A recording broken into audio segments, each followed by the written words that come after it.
Good morning. Lubabalo, Darren, can we start? Good afternoon, Yes, Chair. yes, Chairperson, you can start the meeting, Chairperson. Thank you so much. Over to you, Chair. Yeah. Honorable Chairperson Dikeleti Mahlangu, honorable members of the two committees, the Select and Standing Committee on Appropriation, members of provincial legislatures present, support staff, ladies and gentlemen, everybody who's on the platform. It's indeed one of those important steps as we deal with the MTBPS. Today we'll be getting the presentation from National Treasury on the Division of Revenue Second Amendment Bill B24-2020 and Second Adjustment Appropriation Bill B25-2020.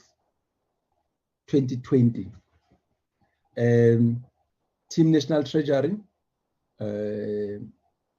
Dr. Mampo and Madama Dijeng, you are welcome with your teams.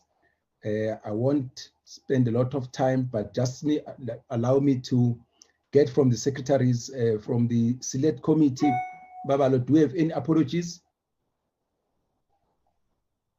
Thank you, Chairperson, and thanks, honorable members. Yes, Chairperson, we do have apologies. Only two from Mr. Okam and Mr. Karem, Chairperson, have got prior commitments, Chair. Thank you. Thank you. Thank you. Chairperson.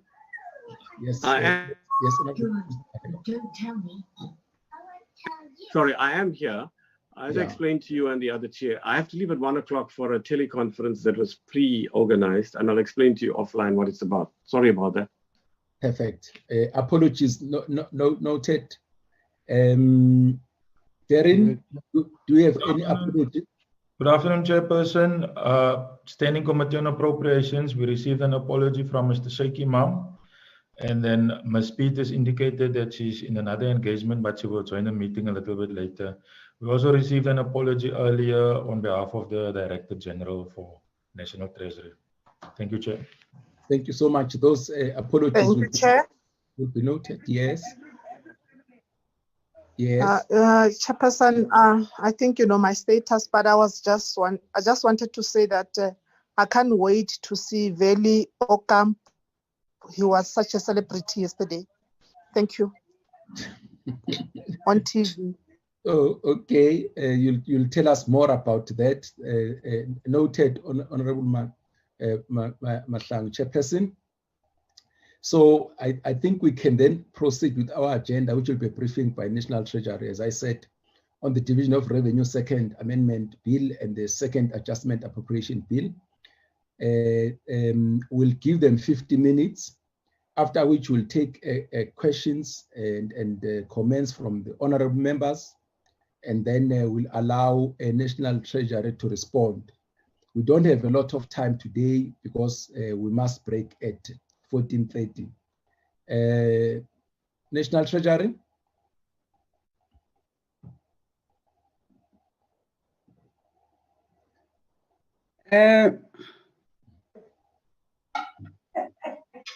Yes, 50 minutes. Oh. Okay, honorable members, just before you start, Team National Treasury, honorable members and everybody who's on the platform, can I request you to mute yourselves? We only want to hear National Treasury speaking now. All of us, if we can, please. In fact, we must. Let's just make sure that everybody is muted. Okay, Mampo, Madijeng. So maybe Mampo should start, or I can start. Okay. So thank you, Chair, and honorable chairs and honorable members of the committees. So as you have indicated, this is our briefing on the second amendment of the Division of Revenue Bill. So I am with my team. They will help with the presentation, but for sure will not take more than 20 minutes because it is not long, and we are also aware that there has been quite a lot of presentations that you got on the bill itself and the allocations through FFC and PPO. So we'll really just run through and allow for questions. The next slide. So our submission covers 3 areas: the overview of the bill itself, the second amendment bill, and also the overview of the Division of Revenue in the MTPS that was tabled in October. And we also added here as an annexure the responses that we have prepared on the recommendations to the Division of Revenue bill that was tabled in February, and adjustment bill that was tabled in July, August. So we have added those, but the formal submission is still going to follow. And I think because we don't have time to go through them, we will be available when the submission is submitted by the minister for further discussion on the responses if the committee so wish. So for now, for this presentation, we'll focus on the 2 elements. Next slide. So on this slide, we just want to highlight what the second amendment Division of Revenue actually is proposing.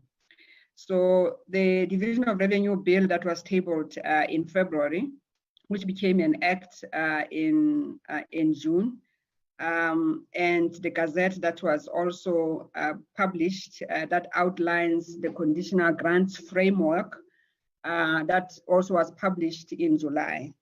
So the first amendment of the bill was done in August in terms of the enactment of the act, and that was as a result, as we know, of the covered allocations that were made on the adjustment of the budget. So what we are tabling today is an adjustment to the Division of Revenue that results from the adjustment of the budget in terms of Section 32 of the PFMA. So when the allocations are there, that also changes the allocations to local government and provinces, so it calls for adjustment. So this adjustment bill, therefore, takes into account those adjustments that arises from in terms of Section 32 of the PFMA. So the next slide just shows in some details how you will then read the amendments in the schedules. So what the second amendment bill, it amends Schedule A as was amended in the first amendment. So the last picture there shows 4 columns. That shows, the first one shows the original allocation as per Division of Revenue Act, the first amendment, and the second amendment that we are making today. And then we are showing the total. So this is really just for transparency, just to show the movements over the year. So all these columns in the schedules, they will be presented in this way. So the next slides, Orato will quickly take us through the provincial allocations changes as a result of adjustments. Thank you, Honorable Chair and Honorable members. So the next slide will focus on the amendments that have been made to provincial transfers. And the first one is changes to the provincial equitable share. As we are aware, when the minister tabled the budget in February, the 2020 budget, there were provisional reductions that were included that amounted to 160 billion rand in order to reduce the growth to the public sector wage bill. For the 2020-21 financial year, the impact with regard to the provincial equitable share is a reduction of 25.3 billion rand. And these allocations were now effected in the Division of Revenue Second Amendment Bill, as they were only finalized at that point. In addition to these reductions, as part of the amendments that have been made to the provincial equitable share, there's an addition of 500 million that has been made to provide food relief in response to the impact of COVID-19, particularly to the provinces. And as part of the Presidential Employment Initiative, 7 billion rand is being added to the baseline to employ education assistants at school, as well as to save school governing body posts at fee-paying schools. As mentioned, this addition is in line with the Presidential Employment Initiative, and an application was received from the Department of Basic Education, and the mechanism that was chosen then to for provinces to access these funds and for schools to undertake this appointment of the different categories of employees was through the equitable share. Next slide.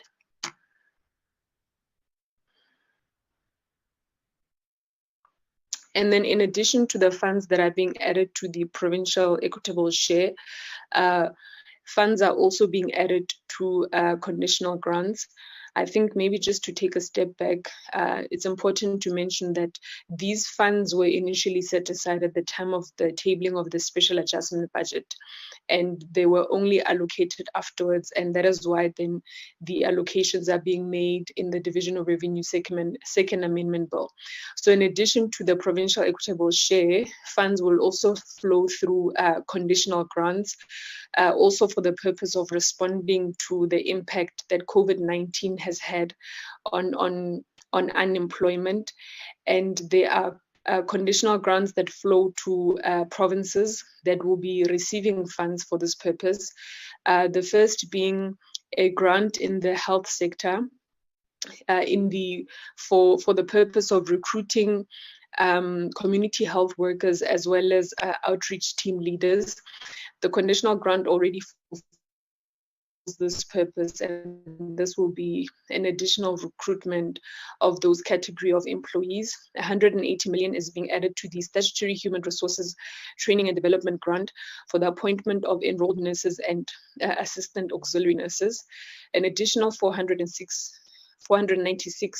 million rand is being added to the early childhood development grant for the purpose of topping up salaries, and also for the role that the employees in that sector are playing in with regard to compliance support duties and for employment risk support. And then 630 million is being added to the provincial roads maintenance grant for job creation purposes that will be implemented through maintenance projects through the Sihamba Sonke program. Next slide.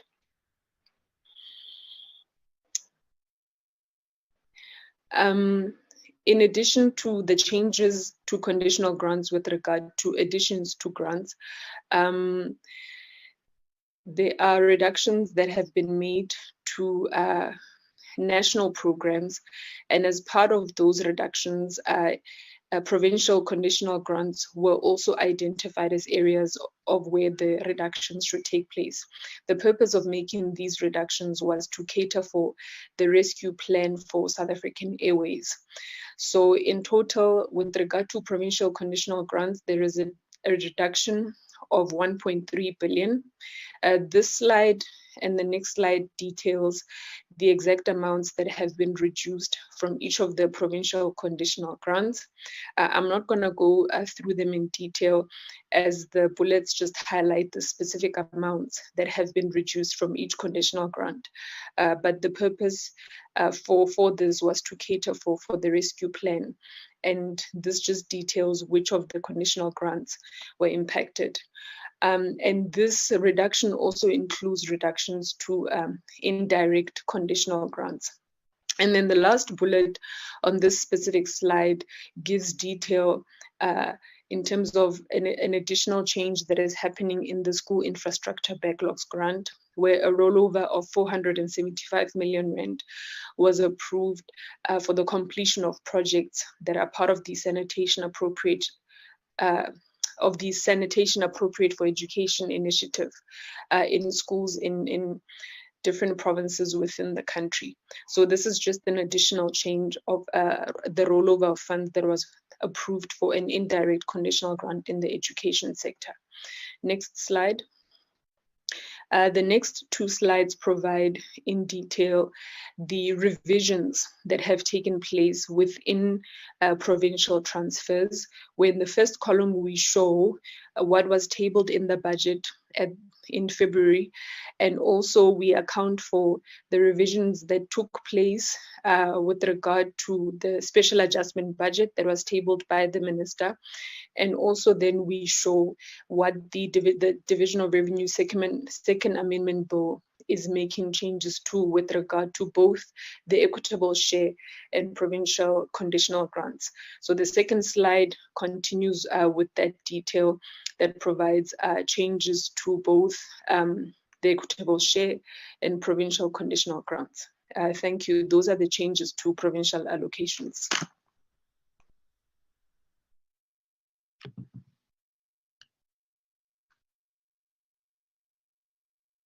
Good afternoon, Chair and honorable members. My name is Bongani Daka.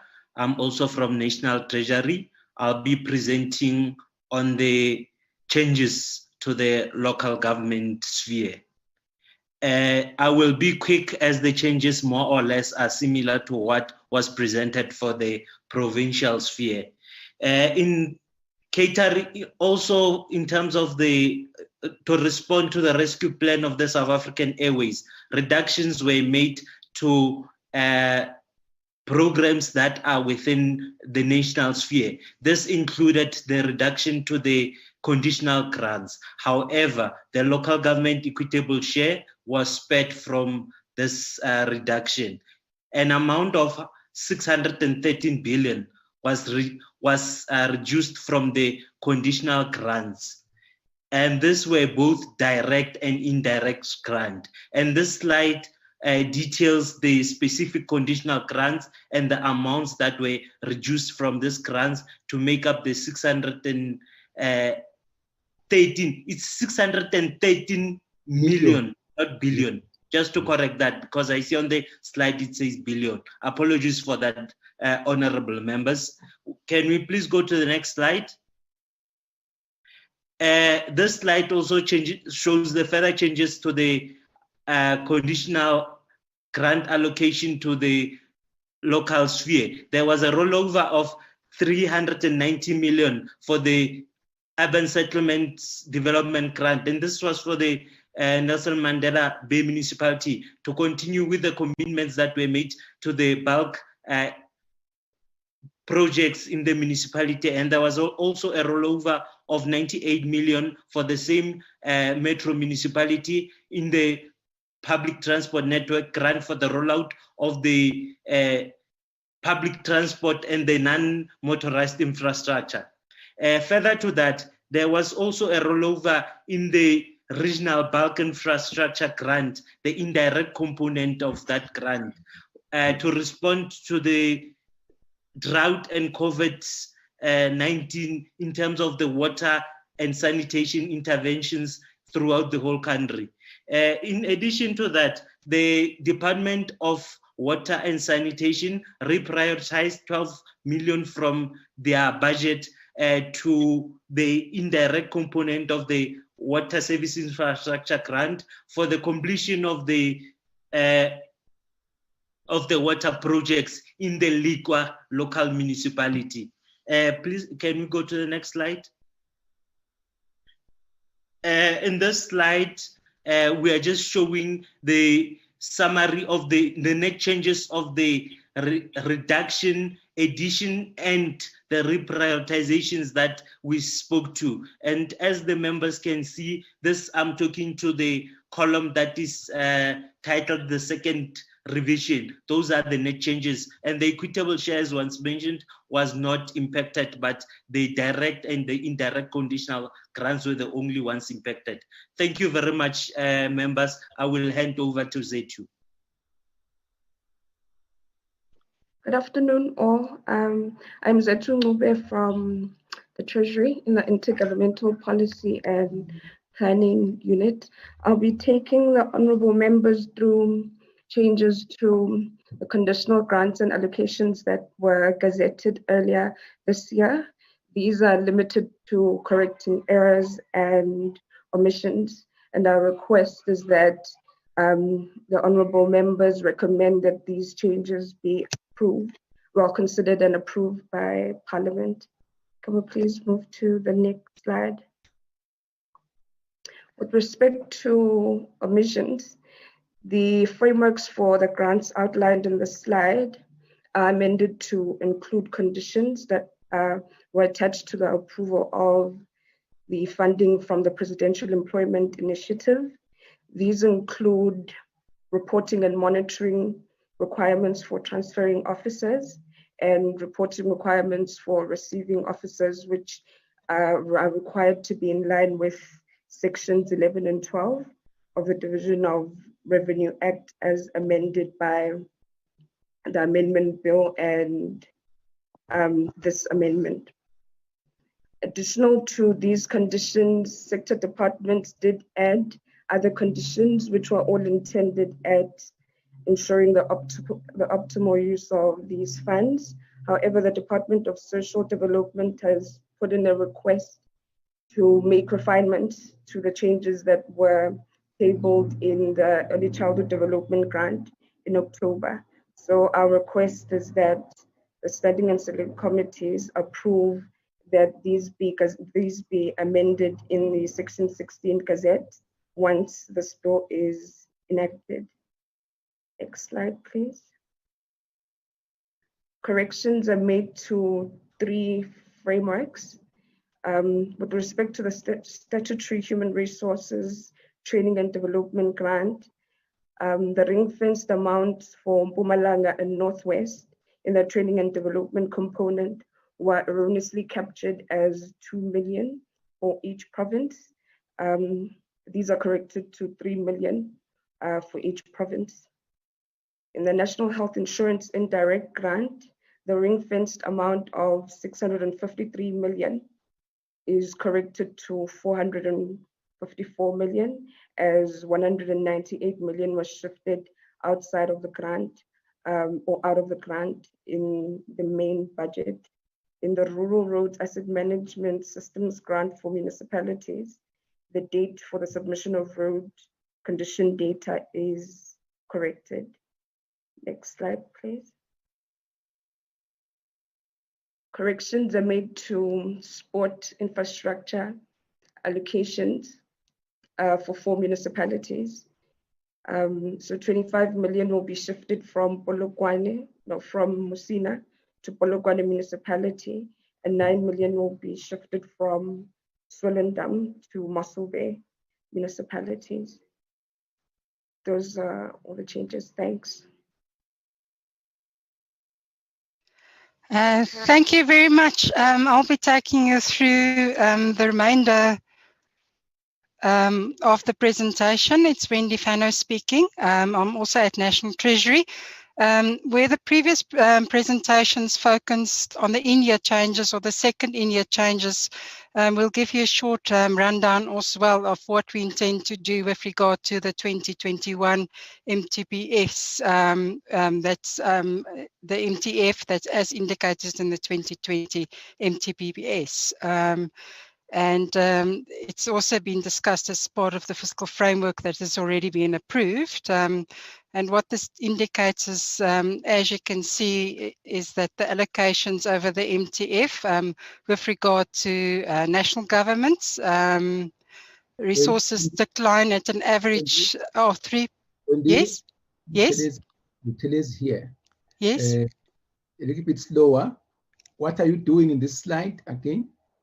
What we're indicating is what we intend to do for the 2021 medium-term expenditure framework, which we're going to table in February 2021.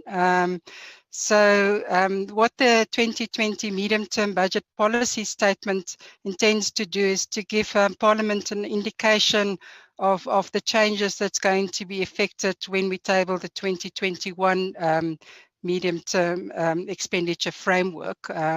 So Parliament is not yet required to approve these, but rather to note it and also give us feedback on what is being proposed, because these are not final yet, but it's indicative of what is coming for the next budget that's going to be tabled in February. So what is happening to balance the fiscal framework? When the fiscal framework was discussed, it indicated that we cannot increase our expenditure at the rate it has been increasing, because it's just plainly unaffordable for the system. And particularly so there's going to be a slower growth and a reduction in allocations over the medium-term expenditure framework, so as to enable us to stabilize debt and our fiscal position.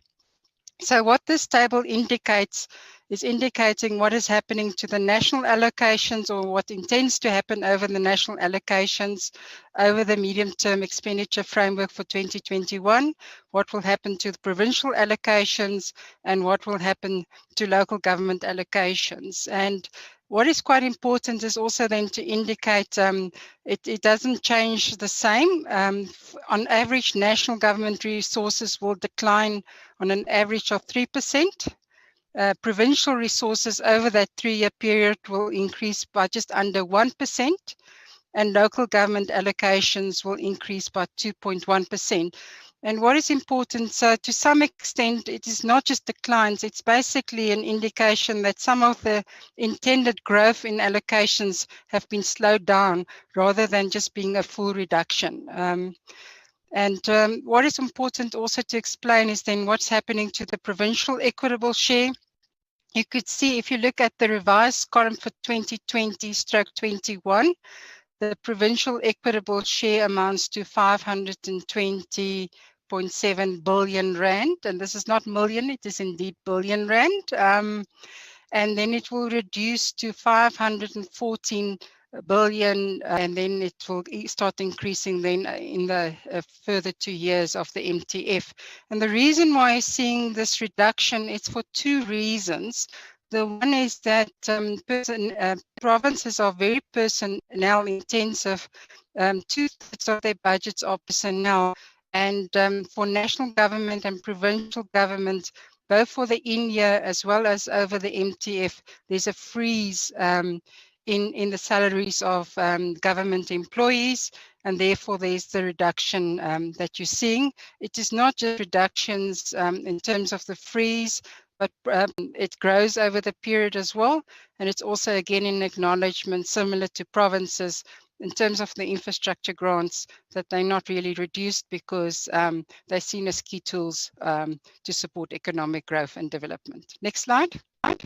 Then in terms of the money bills amendment process related legislation, we are required to indicate to Parliament what changes are we going to make, or large changes are we going to make to conditional grants for the coming MTF. And I'll just quickly take you through that. We've already announced it a number of times, but just to confirm that the title deed restoration grant, this is the last year it will be in place. And it is not that the purpose of the grant is disappearing, it's just being reabsorbed back into the Human Settlements Development Grant to deal with historical backlogs of title deeds. So it will still be dealt with.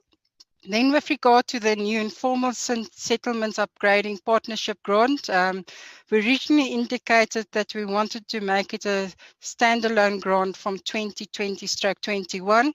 But given that both provinces and municipalities had more time needed to really be ready to implement a new standalone grant for informal settlements upgrading partnerships, it was then agreed that we'll delay it by a year, but we've now been advised by the Department of Human Settlements that everyone is ready and that we'll be able to introduce a standalone grant from 2021/22, which is a very, very good development.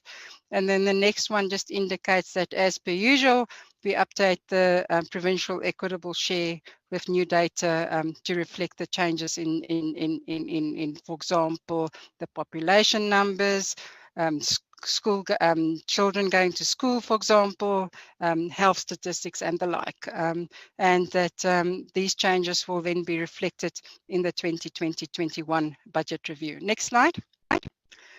And with regard to the local government, I won't discuss the first one first because it's similar to provinces.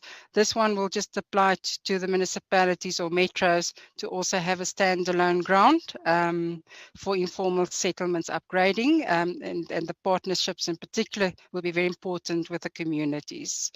Then with regard, and this is a first, there's always been a lot of discussion about it doesn't help to put in place infrastructure or municipal infrastructure if it's not properly maintained. So what is happening here is that the focus should be not on the operating cost per se, but really having credible asset management practices in place to do maintenance. And the first step towards ensuring that infrastructure are maintained is for municipalities to have proper asset management practices and registers in place. So and most municipalities, or a lot of municipalities, will be able to do it themselves because they do have the capabilities. But there's also provision made that should there be smaller, less capacitated municipalities that's not able to do that, that we will be able to convert then municipal infrastructure grant money that goes directly to the municipalities to be retained by the National Department of Cooperative Governance, and through the municipal infrastructure support agent will then be able to assist those municipalities to get an asset management register and practices in place.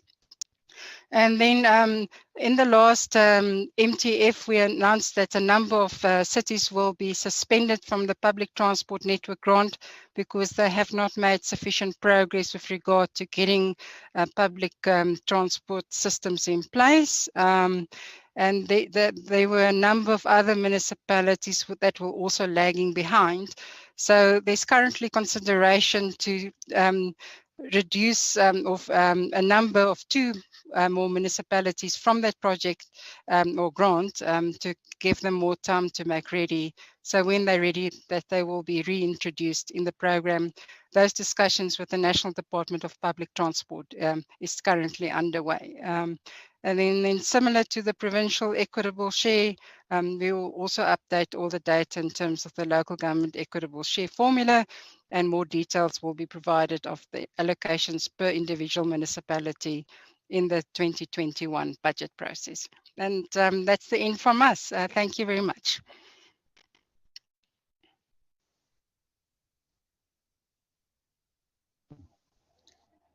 Thank you, Wendy. Mary Jane, you are done. Yes, Chair, we are done. We hand over to Mampo. Thank you, Dr. Mampo. Please come in. You're quite economic with your time. Thank you very much, Mary Jane and your team. Good afternoon, Chairperson. Good afternoon, honorable members. I will be taking you through the proposed changes to the appropriation bill. So firstly, Chairperson and honorable members, I just thought that I should bring the slides that we brought when we were giving you the workshop when you started as a committee. So basically, this is just a quick slide that looks at the different role players in the budget process. But the one that I wanted to look at in more detail will be the next slide, please. So this slide, honorable members and Chairperson, looks a bit complex, but it's quite easy. So if you look at the part that is orange, basically that would be the process that the provinces and the local government will follow, and this will be dealt with by the team that just presented. But if you look at the green and the red part of the graph, basically here what we are trying to bring to your attention is that every time when we do the budget process, we have, as the Treasury, bilaterals with the different departments. Then that those bilaterals, then we I'm going to function group. Function groups basically means that all the departments that deal with economic services or all the departments that deal with security cluster would have these meetings. And from there, the recommendations, we will take it to what we call the MTEC, which is basically a committee made of DGs of the core or central departments. And then from there, we take the recommendations to the Ministers' Committee on the Budget, and then we get cabinet and extended cabinet to approve, or if there are amendments, we go back and change them. But at the end, what we are presenting to you this afternoon would be what was approved by cabinet. Next slide, please. So basically, Chairperson and honorable members, what the Money Bills Amendment Procedure and Related Matters Act states that the Standing Committee on the Standing Committee on Appropriation can make amendments to what is proposed in the appropriation bill or in the adjustments appropriation bill. However, what needs to be noted is that those amendments, there is a process that the committee will need to follow, but basically the next couple of slides give the committee the summary of what the Act says and how the committee should go about if there are any changes in the proposed, or if there are any proposed changes to the appropriation bill, as I will be presenting now. Next slide. Next slide. Next slide. Next slide. Thank you. So, honorable members and chairperson, what we look at when we do the amendments to the appropriation bill, we look at one, are there any significant and unforeseeable economic event? Luckily, we haven't had a shock in the system, but what we're presenting to you today will be applications by department for unforeseeable and unavoidable expenditure. We don't have any expenditure in terms of Section 16, which is an emergency, but if we had, we would be presenting to you members. Money appropriated that was announced by the minister. We have several of those announcements that I will take you guys through. The shift of funds between and within votes, we will be presenting that. There were two also departments that declared unspent funds, and I will also take the committee through the rollover applications that we receive from the department, from the different departments. Next slide, please. Next slide, please. Next. Yes, so the structure of the bill, chairperson and honorable members, it hasn't changed from the last time. We still show the purpose of the vote. We still show the allocations according to current payments, where current payments basically would be compensation of employees and goods and services and interest if there is. We're looking at transfers and subsidies, payment for capital assets, as well as payment for financial assets.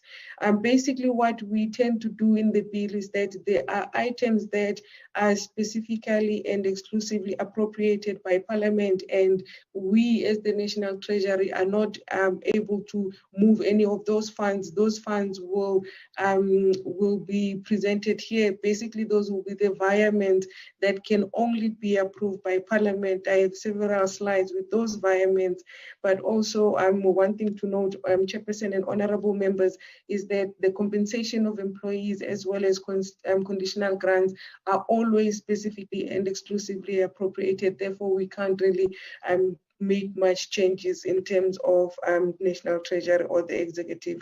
Next slide, please.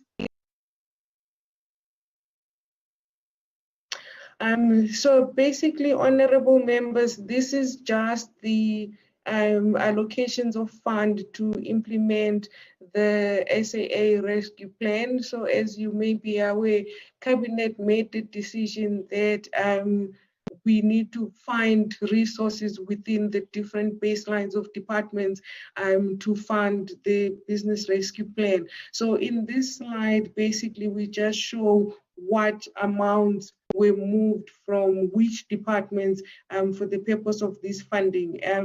Basically, in terms of national departments, the biggest, well, the departments that contributed the most, but this is because of the size of their budget, is higher education and training, where there's 1.132 billion. And in the next slide, it shows that police also contributed almost 1.2 billion in terms of this rescue plan. As I said, this is because of this is mainly because of the size of their budget. However, we also we were able to use some of the contingency reserve that we set up at the time of the June adjustments budget. So all in all, in terms of departments, we are proposing that Parliament considers the approval for the 7 billion, and the 3.5 billion will come from the contingency reserve.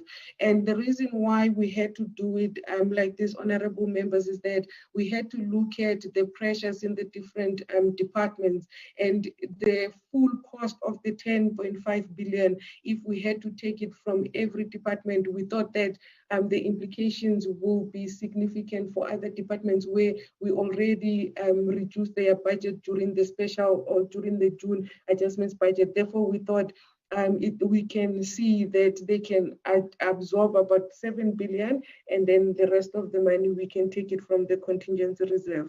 Next slide, please. So there were departments, honorable members, that move funds between votes. Those were two Department of Public Works and Infrastructure, where they moved for 44.3 million, and this was given to the National School of Governance because of funding pressures, but also there was a shift of 1.8 million, and this came from the Departmental of Environment, Fisheries, or Forestry and Fisheries, and this was given to GCIS. Next slide, please. Honorable members, we also had unforeseeable and unavoidable expenditure in terms of Section 6 of the Appropriation Act, but basically this amount is the amount that was announced, or it was in the budgets in the special bill, and it was 19 billion, and it was basically an amount that was provisionally allocated for the presidential employment intervention. The reason why we didn't allocate it at that time was because the departments were not ready with some of the proposals. So we ran a process where we asked departments to apply for this funding, to show us how they're going to spend the money. We checked whether they were ready and they had capacity to implement this. So basically, honorable members, as you can see, the different departments that have applied ranges from COCTA, National Treasury, but for National Treasury, the 7 billion mainly is what it's an equitable share going to provinces, mainly for education, employment incentives. We also use the same amount of money where we, when the president announced the extension of the social relief of distress grants, we used 6.7 billion of this amount to finance that. But there were also some allocations in social development. 500 million was for direct food relief, and another close to 600 million, it was to sustain the social workers and early childhood development workers. So these are just the slide that shows you the numbers of which department was allocated how much from the presidential employment initiative per department. Next slide, please. So all in all, honorable members, what was allocated for this purpose was 20 billion, which included the extension of the social relief of distress grant. Next slide, please. Then, honorable members and chairperson, at the time of the 2020 budget speech, there was a proposal of reducing compensation of employees coming from a salary freeze. So basically what was proposed in the budget was a reduction of 160 billion over 4 years. Now it meant that in the MTBPS we had to implement their budget reductions in the first year of the 2020 MTF. Therefore, this slide just gives the detail of the proposed reductions per department, and you can see that for National Treasury, it's the largest decline or a proposed reduction, and this is mainly a 25 billion for the provincial equitable share, and that is mainly for the compensation of employees.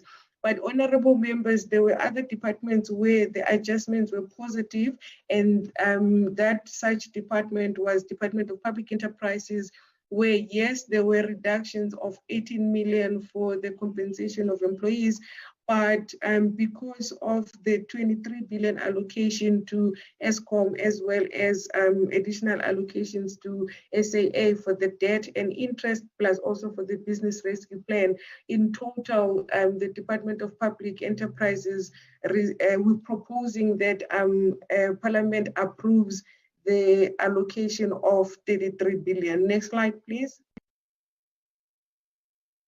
Next slide, please. This is still a continuation of per vote. Next slide, please. Then, honorable members and chairperson, usually during the course of the year, departments will apply for rollovers. So mainly here it's looking at unspent funds from the previous year, which have been contracted for but not yet spent. And these range between invoices that were finalized later, but the goods have already been delivered. So more capital project we also look at in terms of the rollovers, but there are very strict conditions that we have to follow in terms of the rollovers. So firstly, we're looking at the compensation of employee funding that cannot be rolled over because it's not a special project. It should be something that you budget for over the MTF. And the Act states that only maximum of 5% of the departmental's budget for goods and services can be rolled over. So anything above that, we can't roll it over. Funds for transfers and subsidies may also not be rolled over for any purposes than what was initially intended for. And then also unspent funds on payment for capital assets may be rolled over only to finalize the project. So a department cannot come to Treasury if they have not done proper procurement and ask for a rollover. The rollover conditions are very strict, and we also had to follow those. So in the next slide is just the summary, Chairperson and honorable members, of the rollovers that we are proposing to Parliament for approval, and these meet the criteria for the rollovers. So the biggest rollover request that we got were from the Department of Basic Education of close to 500 million, human settlements for close to 400 million, as well as police for different categories of their spending of about 252 million. Next slide, please. We also have what we call self-financing expenditure, honorable members, where basically the best example for this would be the Department of Home Affairs, where they issue passports, but we as citizens pay for the passports. The money goes directly into the National Revenue Fund, and they have to apply for it to be sent back to the department or to be reallocated to the department. In the next slide, basically, you can see the self-financing expenditure, where the biggest one is the Defense Force, and that is mainly because of the reimbursements from the United Nations for the peace support operation, but also the second largest one would be Home Affairs, as I explained it. So all in all, honorable members and chairperson, the self-financing expenditure amounted to about 1.5 billion. Next slide. I did explain that there are some departments who will declare unspent funds, and these funds can either be used to reduce the budget deficit or put back into the NRF, or basically can be used somewhere else in other departments. So the departments that declared unspent funds in the next slide was the Department of Public Works and Infrastructure, where they declared 181 million, as well as the Department of Employment and Labor, they declared about 6 million. But this is mainly because of the delays in compensation of employees for the Department of Labor. But for the Department of Public Works and Infrastructure, it's a transaction or it's declarations from their public entities. I think about 5 or 4 of their entities plus machinery and equipment. Next slide, please.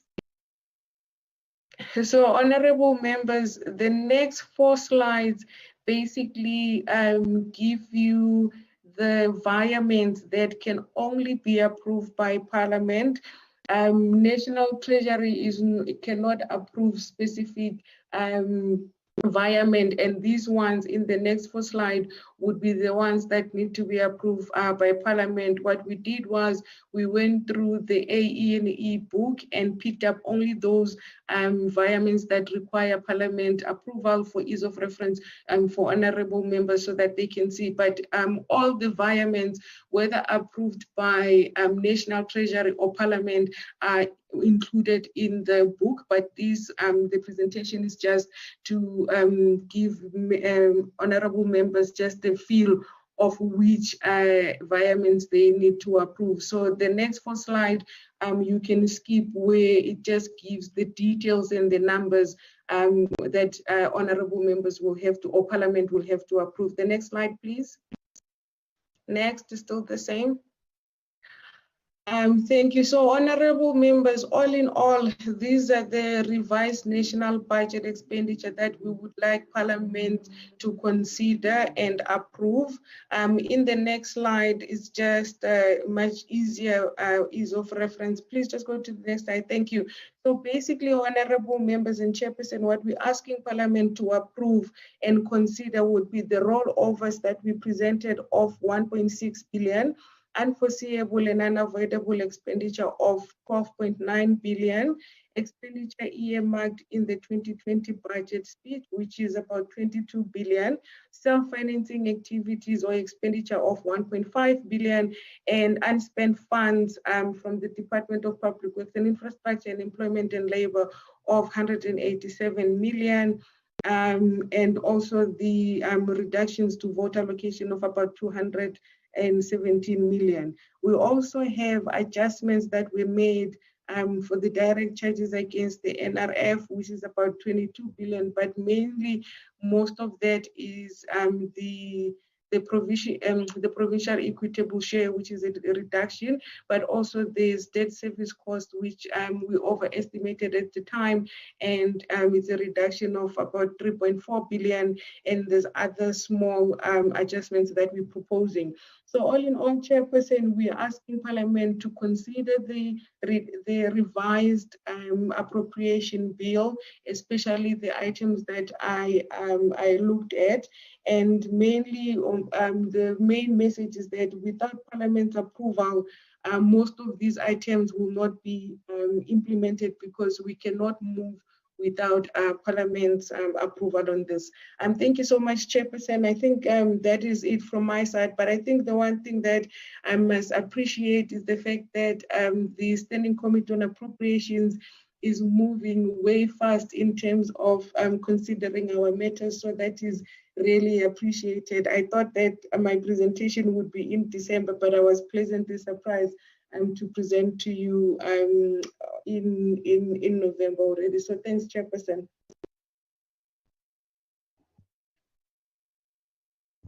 Thank you,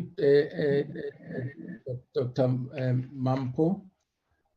Honorable members, here is your presentation, the Division of Revenue Second Amendment Bill and the Second Adjustment Appropriation Bill as presented by National Treasury. Let's see, honorable members, as I said, that thank you so much. We are running against time. Let's see whether we do have names on the platform, secretaries.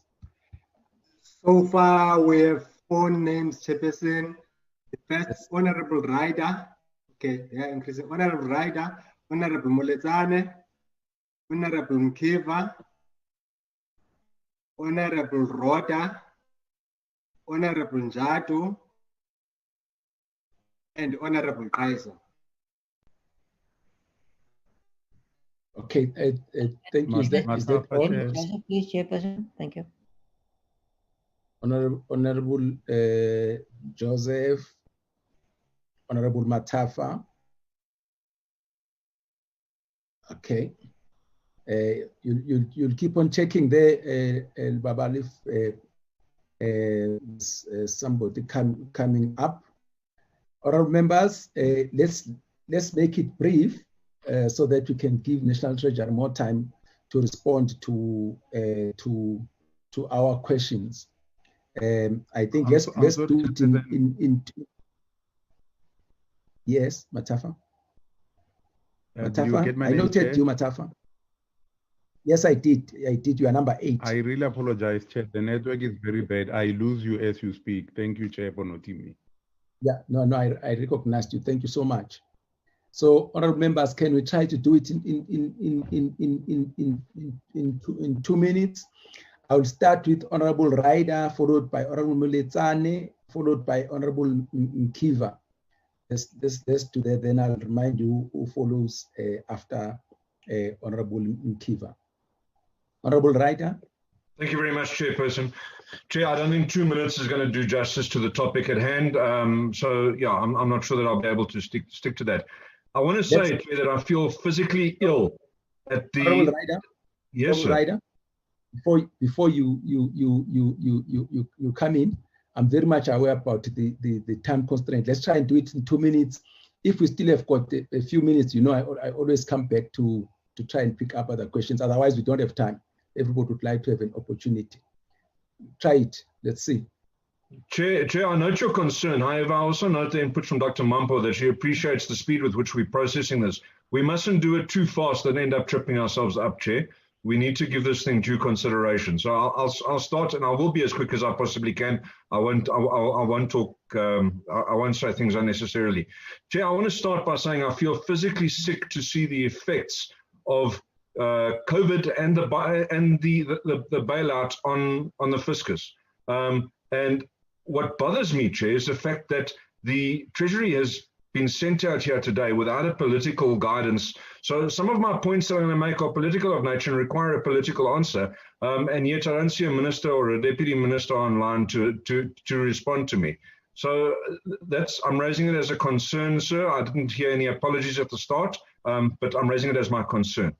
To deal with the first part of the first presentation, I think that the cost of taking money away from certain things in the provincial sphere is concerning. Taking money away from title deed restoration is concerning. It's sending a bad message politically, and it's showing that there's a little bit of a skewed political focus, and I think that requires a political answer.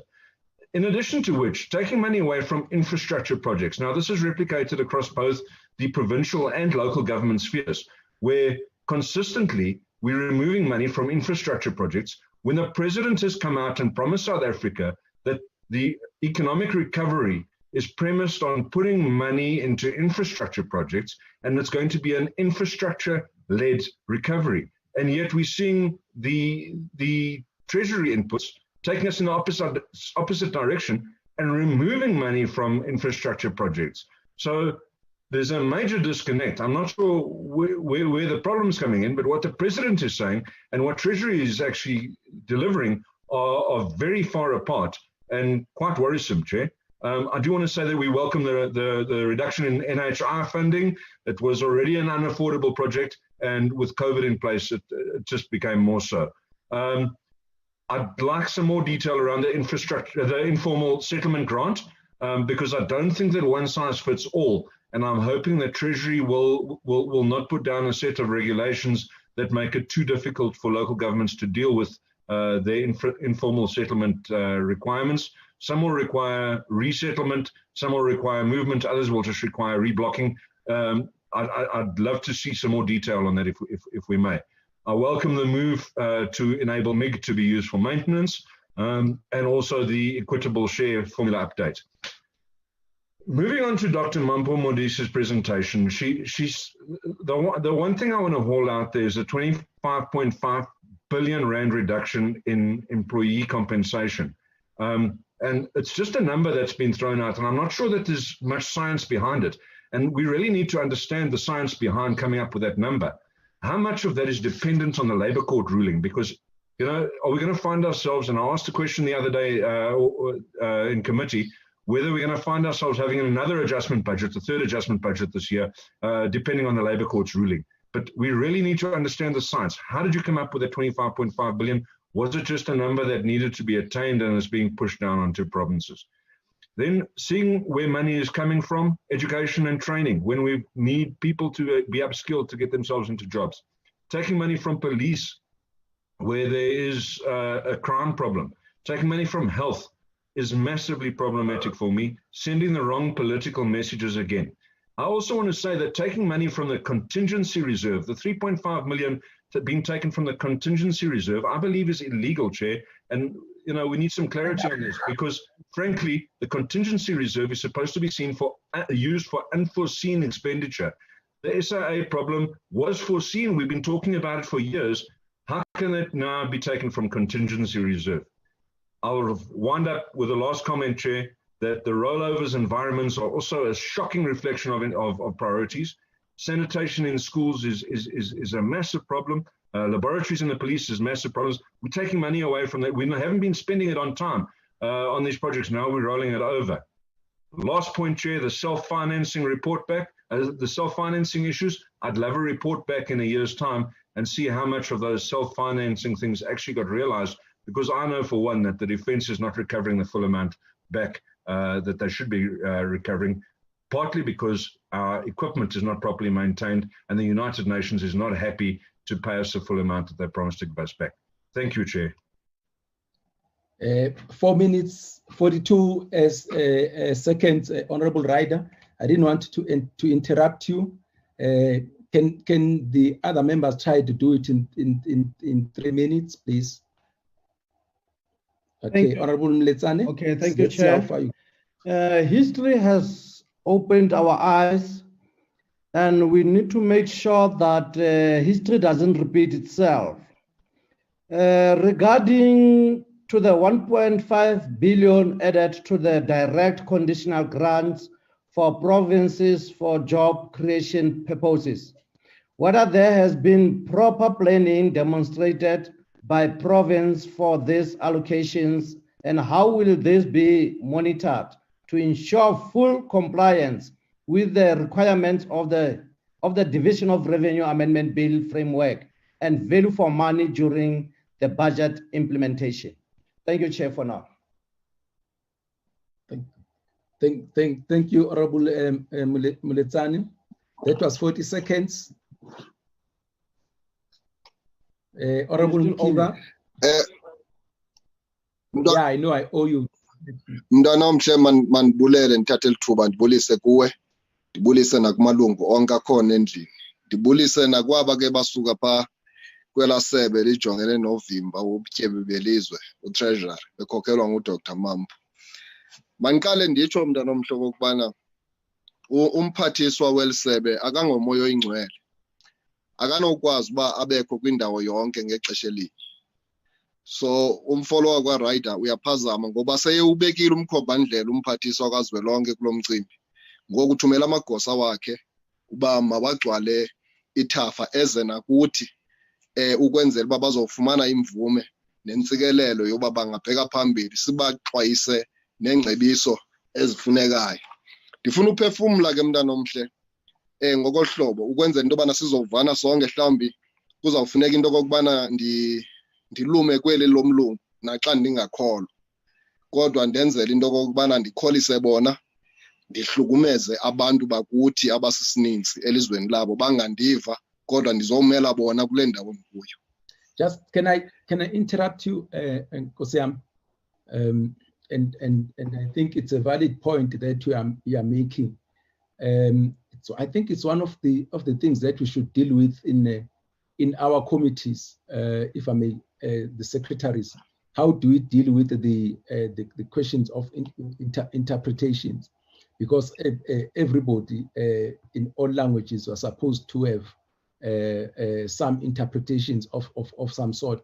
So the point that Nkosiyami we are raising, it's so important, and I think it's one shortcoming that we need to deal with, because we shouldn't assume that everybody understands English. There are many people who would like to hear our engagements here in their languages. I think we need to sort that one out. I think we need to take it up with the leadership of Parliament, so that we do have that type of intervention. But yes, I heard you saying that you can accommodate us here. We really welcome that. Thank you so much. No, thank you, Chairperson. Indeed, if that could happen as soon as possible, it would be of great advantage to the millions of our people who are sitting out there listening to this particular deliberation with interest, because it talks to issues of money, issues that are related to bread and butter, and therefore those are issues of their livelihood and things that can really turn their lives around, so that they know exactly what we are doing for them and in their interest and in the interest of the country as a whole. I think the reductions, Chairperson, are unprecedented, and we do know why, and therefore there is a need for them to have happened, given the fact that we have this virus which has attacked not only our country but society as a whole world over. But I must say, Chair, that I've got questions and questions of clarity. Speaking of the bulk infrastructure, urban settlement development grant, as well as urban integrated development grant, all of those grants, I see that there's a clear focus, Chair, of grant funding being dedicated to urban and peri-urban areas.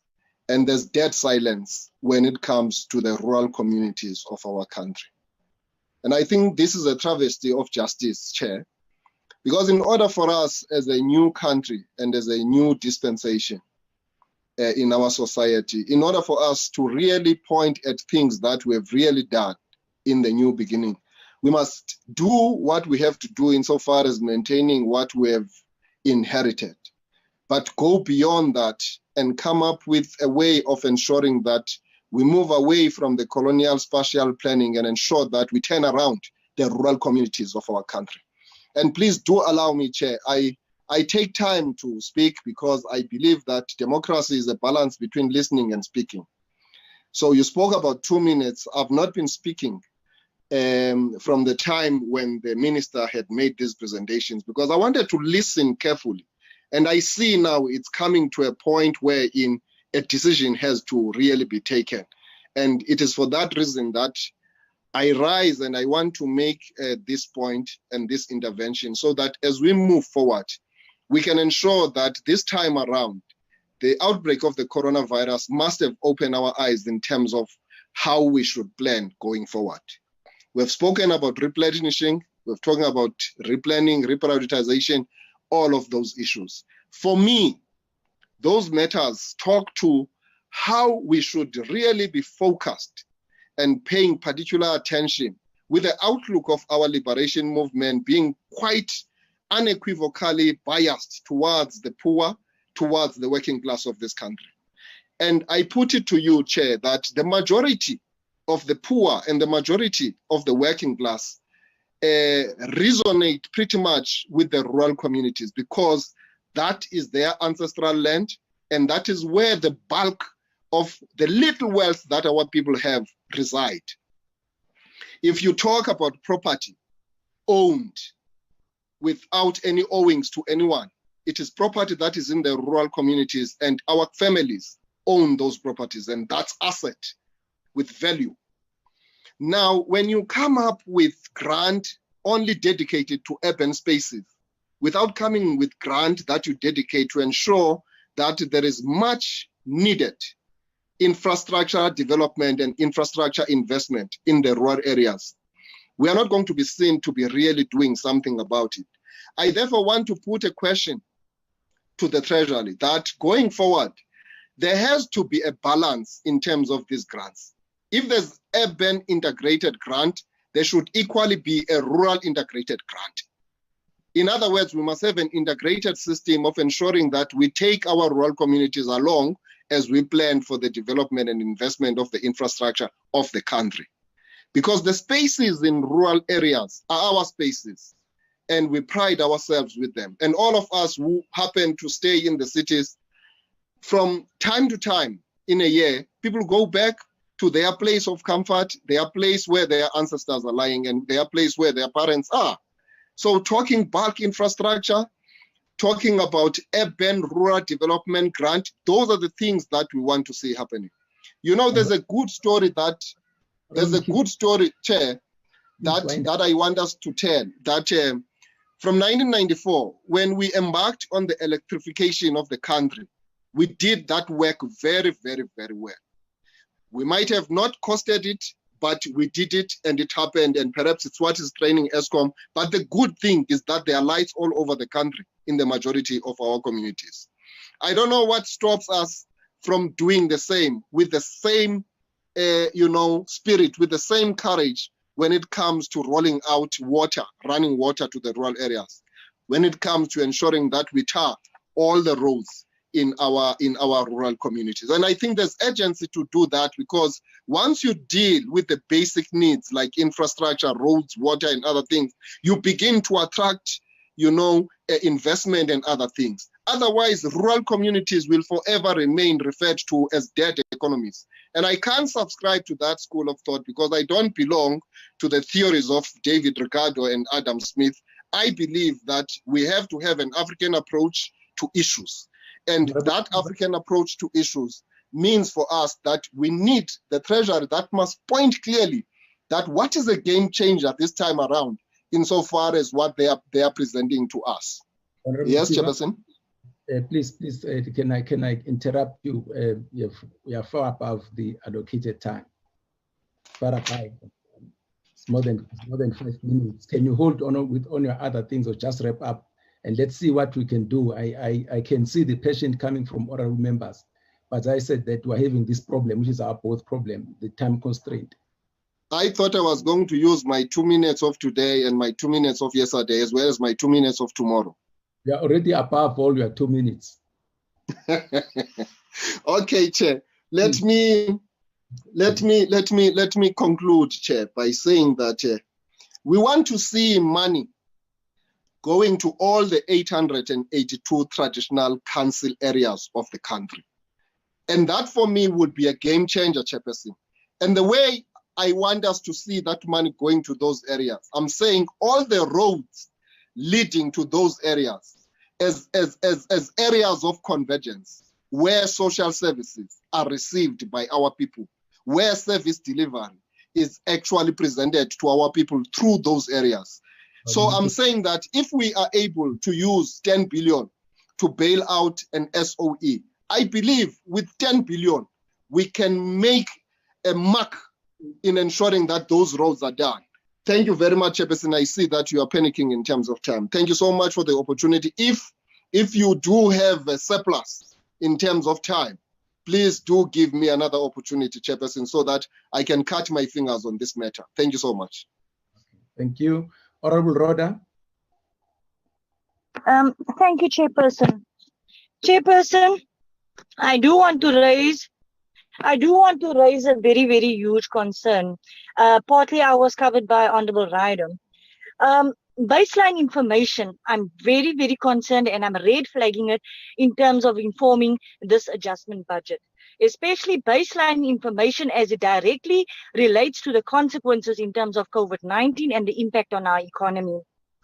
Chairperson, to take money away from infrastructure projects is telling FDI investors that we don't even have confidence within ourselves to bring the economy towards the path where it will begin to rebuild itself. The economy suffered, Chairperson, during COVID-19. At the end of the day, infrastructural projects is the backbone, and it builds the backbone of any economic activity. That to me is a fundamental red flag. Another issue, Chairperson, is that one of the presenters spoke of they need to go and get money here and they need to go and get money there. As members of legislature and as members of national parliament, our duty in terms of oversight and accountability, I do want to believe that National Treasury, we all play a role in accountability. Chairperson, I don't see evidence of consequence management. I don't see evidence because that area alone, we can recover so much money that was not appropriated or not spent in the manner in terms of within the confines of the law, Chairperson. So for me, I'm very, very worried in terms of what is presented here today. Thank you, Chair. Thank you so much, Honorable Roda. Honorable Jadu. Nkosi Hlalo. Nkosi Umkhiva. Ndiyakusekela. Ukubheka phambili. Going forward, Chairperson, thank you very much. Let me first appreciate Dr. Mampo Modise for the clarity, because this question, we raised it at the platform yesterday where the Chairperson Umasango was saying that the PBO and the FFC are advisors, and the clarity questions need to come from National Treasury. So that's why I'm appreciating that Dr. Mampo give the clarity as to the whys and the why not, as to why the cuts was at certain departments and not in certain departments, so that one understand as to exactly the criteria which was used in the MTPS. Taking in consideration that it's a MTPS, but going forward, when we go to the February budget, so that we exactly know that why do we give so much for education, so that that criteria to be clear, so that we as oversight and members of parliament do oversight, so that exactly to know and to be able to keep departments accountable. So on even that we don't have a situations of the rollovers, so that and the viable the environment policy to be used.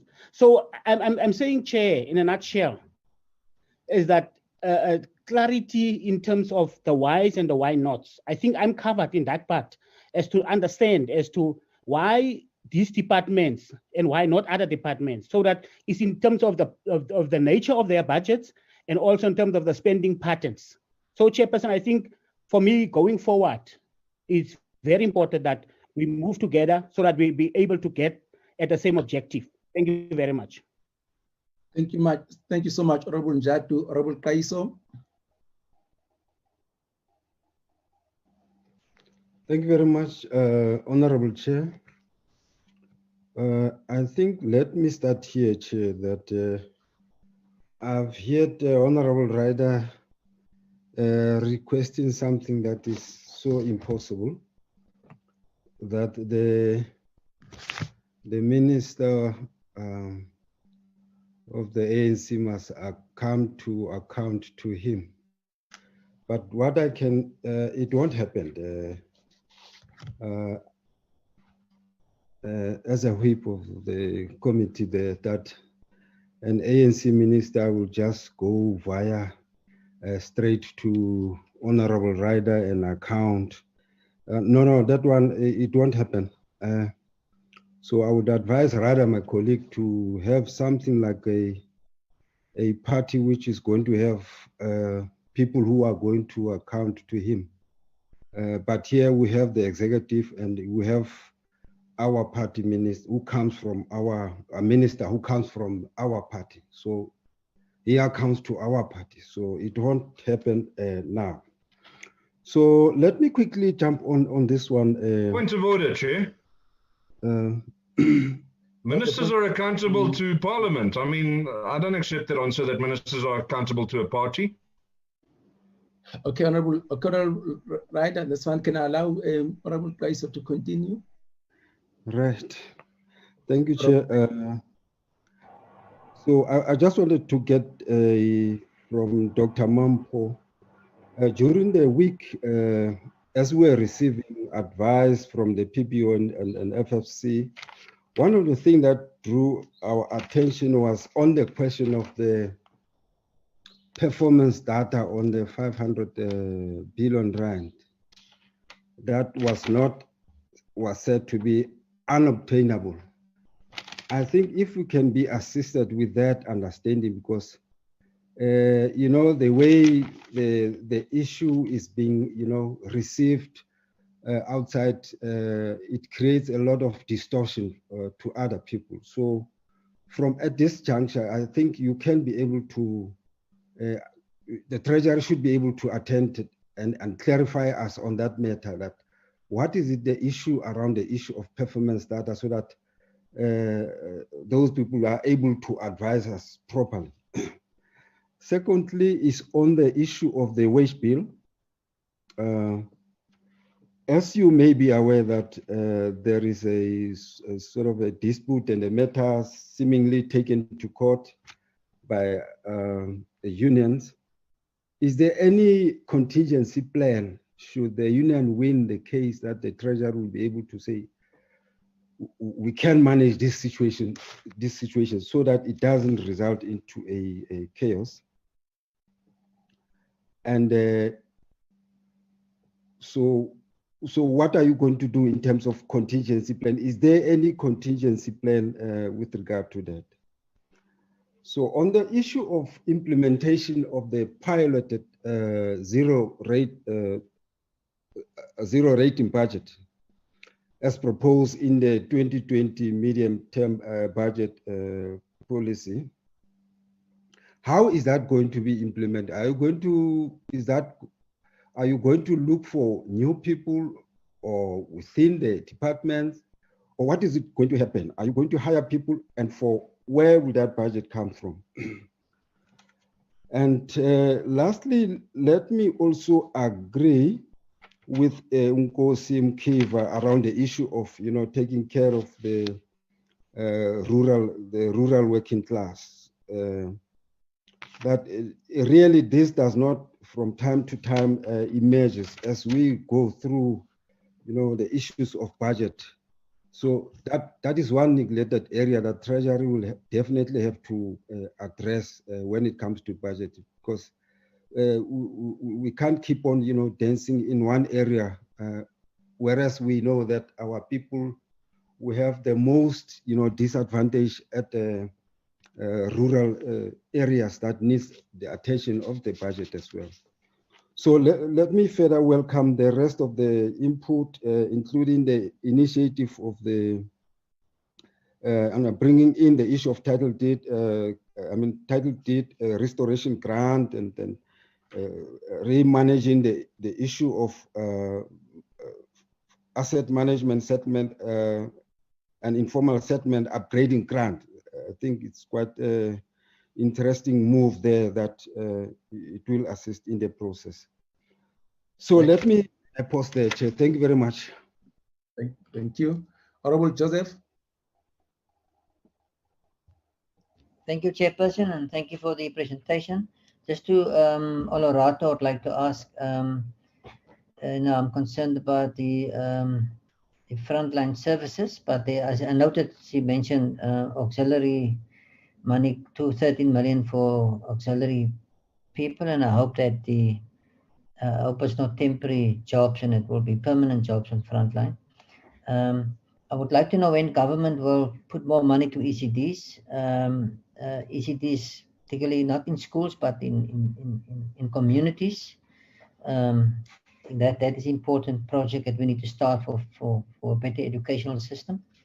And then, Chairperson, I would like to know if money is transferred to the conditional grants to provinces, and if that money is unused, will that money come back to the provinces or local government if it's not used as envisaged? And then my concern about the 613 million reduced from government in general is a big concern. I would like just to ask from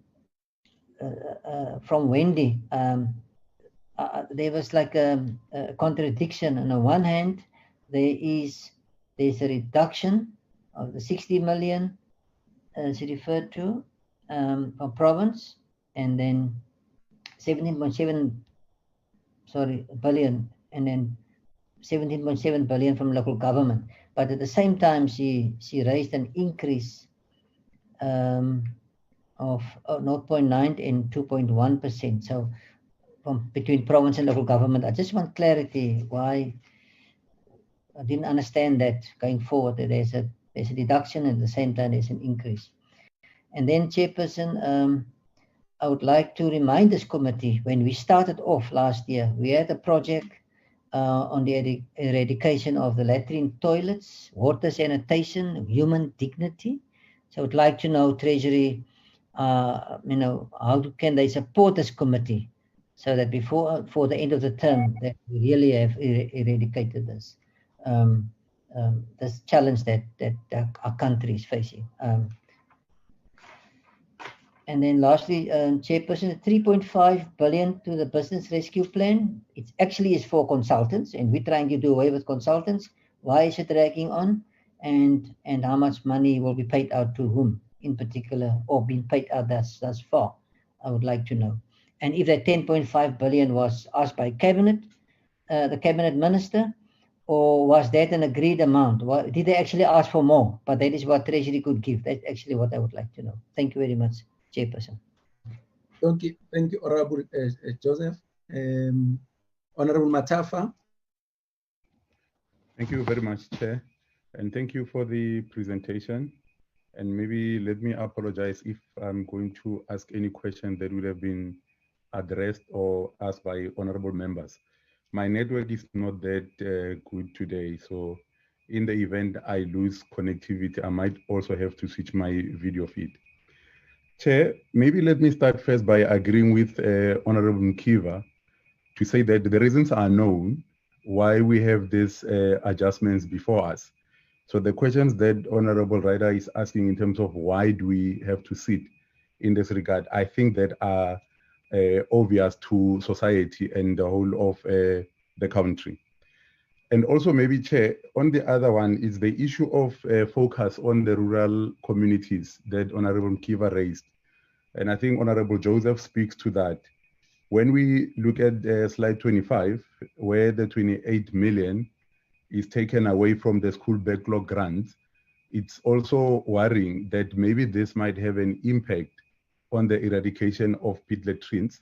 So it's important that maybe National Treasury advise in terms of how would that particular eventuality be mitigated. The other point, Chair, it's the one on the 5 million that is being moved from protective clothing and accessories in the Department of Health. If you follow the media, you will see that the health sector unions are threatening to go on strike because they are not supplied with adequate PPE, as they say. Will this have an impact in that regard? And what is the rationale for this particular amount being moved away in such an important area, particularly considering the fact that we are still confronted with the fight against COVID-19? Aren't we maybe putting the lives of those that are in the front line at risk by moving such funds away from that particular area? The other environment, Chair, that I'm interested on maybe getting clarity, it's the 100 million that is being moved away from the special defense account. What is the likely impact of that particular move?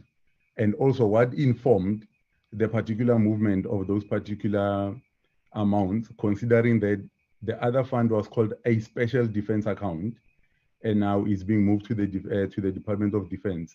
I just need clarity there, Chair, just to check what are the possible mitigation factors or measures that have been put in place. But also, Chair, maybe in closing, since most of my questions are asked, is just also to raise a concern around the movement of funds from the conditional grants as well as infrastructure programs, because the President has already made pronouncements. Are we not in contradiction with what the President has already pronounced on?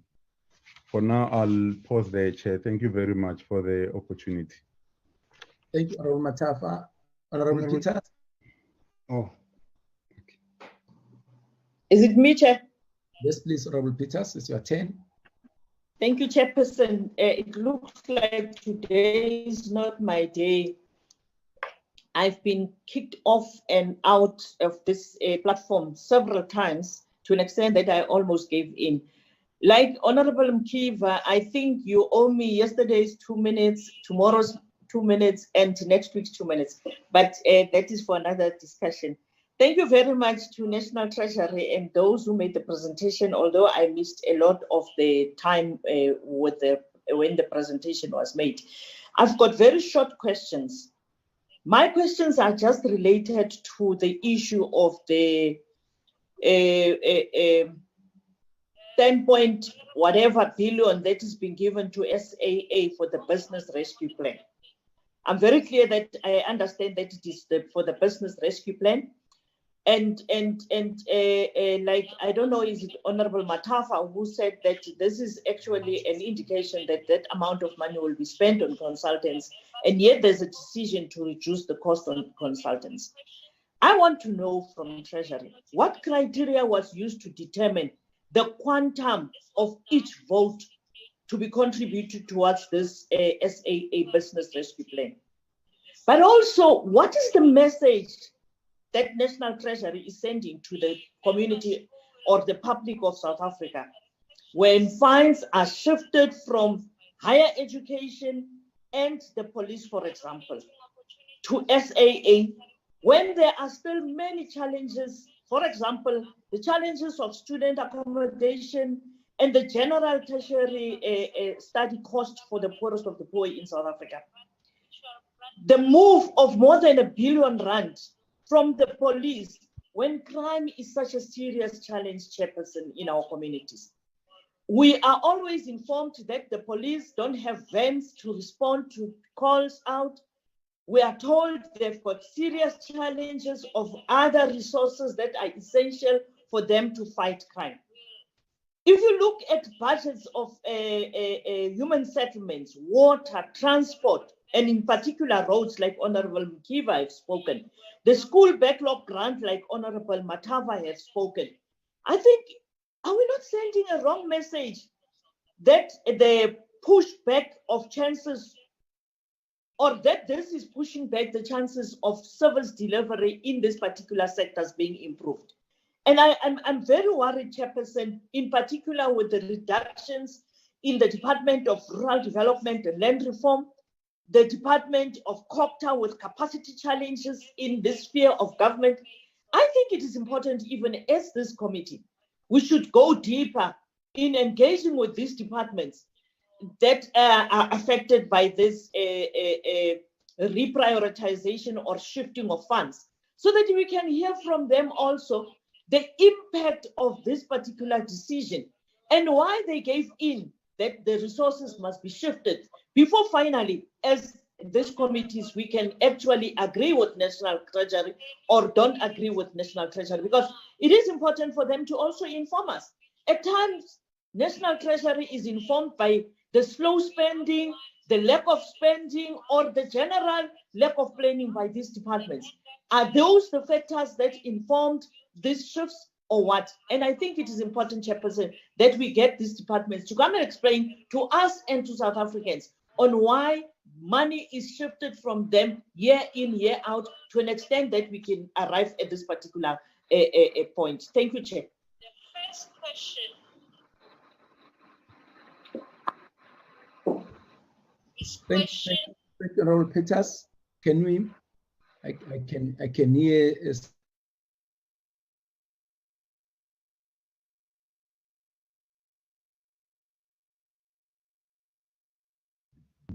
Somebody's, yeah, I can see somebody's muting me. Please don't mute me, mute everybody else, but I'm talking. Honorable members, quickly, I could see there are some honorable members who are very generous with their time. Honorable Writer, do you have one addition you want to make? Honorable Writer? Sorry, Chair, just looking for the button. Chair, I think really I made the main points that I wanted to. I just want to reiterate that certainly I believe that ministers are accountable to the to Parliament, and they should be here to give account.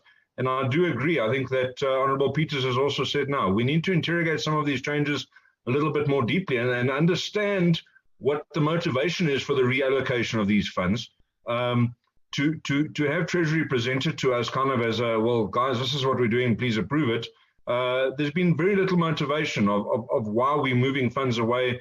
And I believe political answers are needed. So yeah, Chair, I think I've covered most of what I wanted to give in. Thank you.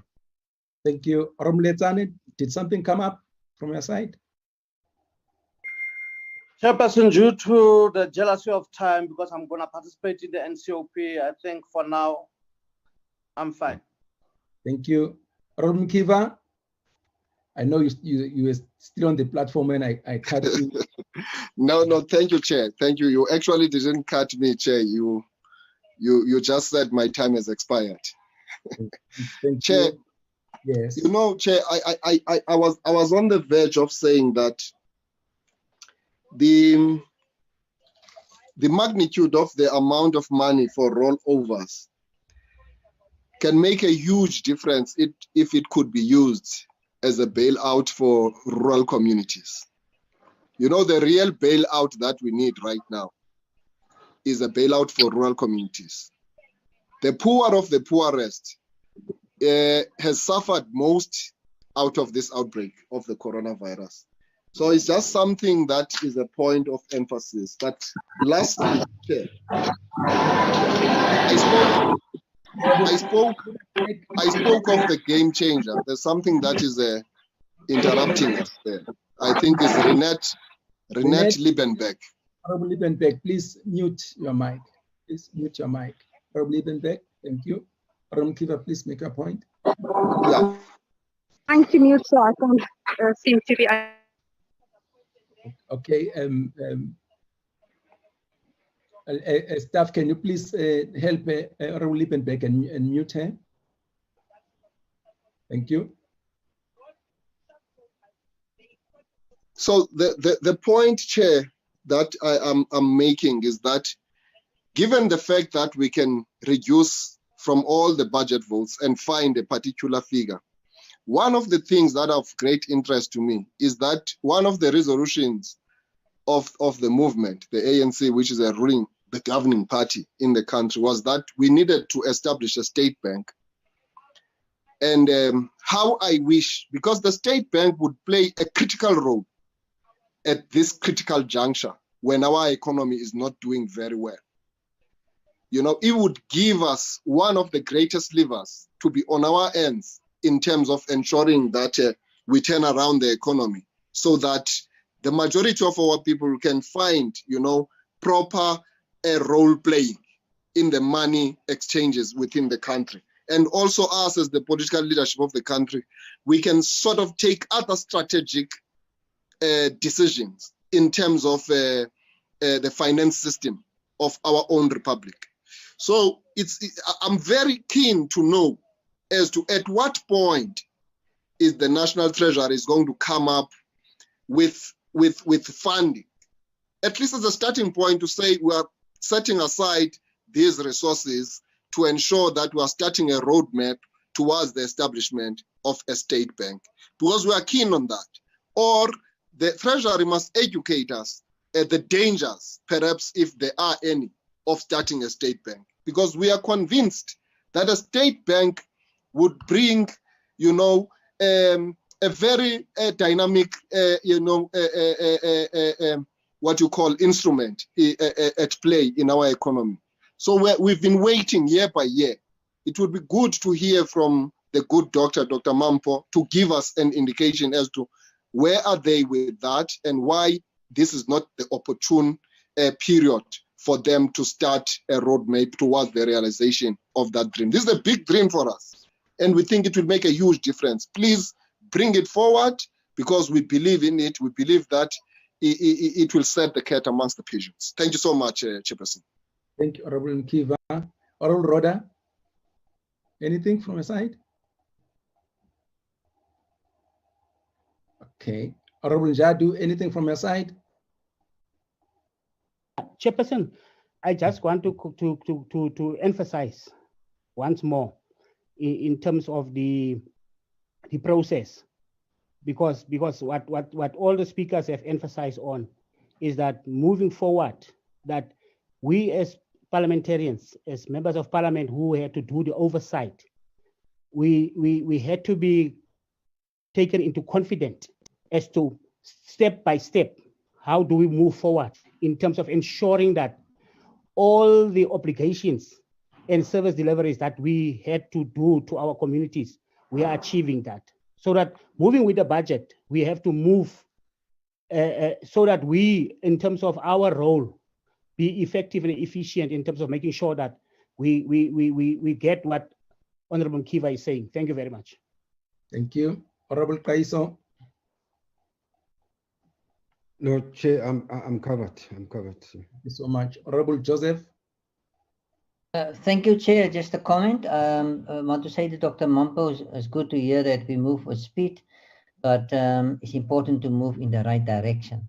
And the sad thing for today, after late AG has passed on, bless his soul, that he and his team has worked so hard and pointing us every year about the status of local government, and yet we are still going in the wrong direction. So my hope is that this money that we are dealing with, the public money, will help us to go in the right direction in the interest of the citizens of South Africa. Thank you, Chairperson. Thank you. Thank you, Roger. Honorable Tafa. Thank you, Chair. Maybe for me, it's just a high-level question. Given the impact of COVID-19 and the movements of funds that are happening, and obviously there will be a medium to long-term impact on the outlook of government delivery, what are the prospects of the key priorities of the NDP being achieved? Are we faced with a situation that we might have a NDP 2 in terms of extending or reviewing its commitments and the time frame that has been put forward? Thank you, Chair. Thank you, Honorable Tafa. Honorable Peters.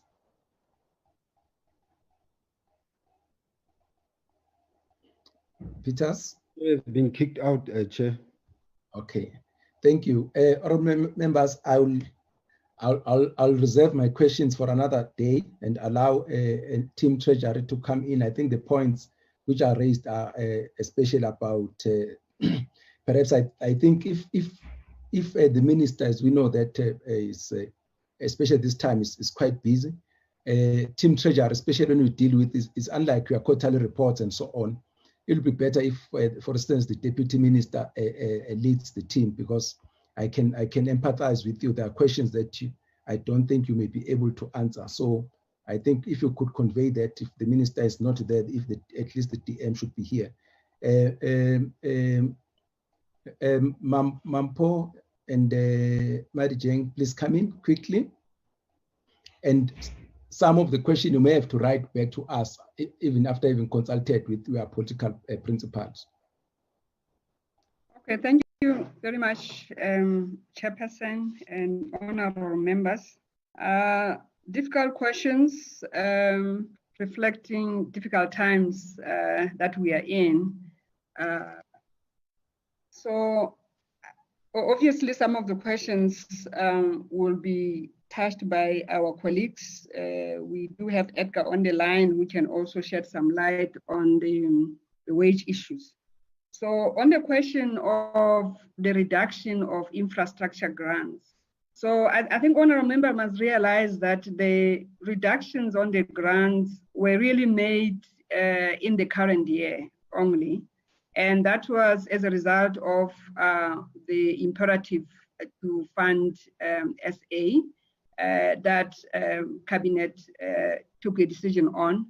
And the decision in terms of where to cut and the magnitude of the cut within the programs were really made by departments, because when the agreement was made to bail out SA, there was understanding that each department then will contribute something, a proportion in relation to the size of their budget. So which is what the figures actually are reflecting. So certainly it would have impact on delivery, but those are the trade-off and the choices that have been made, and it's something that we really couldn't do anything about. In terms of the informal settlement upgrading, yes, indeed, there is really a game-changing initiative of addressing informal settlement, because up to now, we have always been focusing only on building houses. This informal settlement upgrading is really about in situ upgrading where the informal settlements are well located. And this upgrading will also empower the communities. That's the whole idea, that there's going to be a much more stronger partnership with the communities that are already active and have established a lot of capitals in terms of skills and even contributions that they're actually making in actually making their lives livable in those informal settlements. So it's aimed to strengthen that partnership, but also to focus more on in-situ upgrading. On the issue of whether the departments that have got these grants for the presidential employment initiative, that was one of the major criteria to say whether there is readiness to spend. So remember, departments applied and they engaged with their sectors in terms of those areas that can actually be spent. Hence, we made sure that even the money would go through the already established channels in terms of the grant and equitable share, and they would be reporting. So what we are also requesting here in terms of the grants is some of the adjustments that we need to make in the conditions of the grant, so that then we can allow for proper reporting on these initiatives. So we believe that the plans, that there's readiness, because that was one of the major criteria in actually evaluating and allocating allocations to these departments.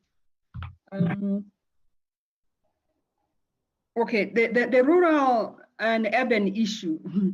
So I think the fact that we have got urban settlement development grant and integrated development grant, those are actually offshoots of MIC, municipal infrastructure grant, which was a big grant that was funding all the municipalities.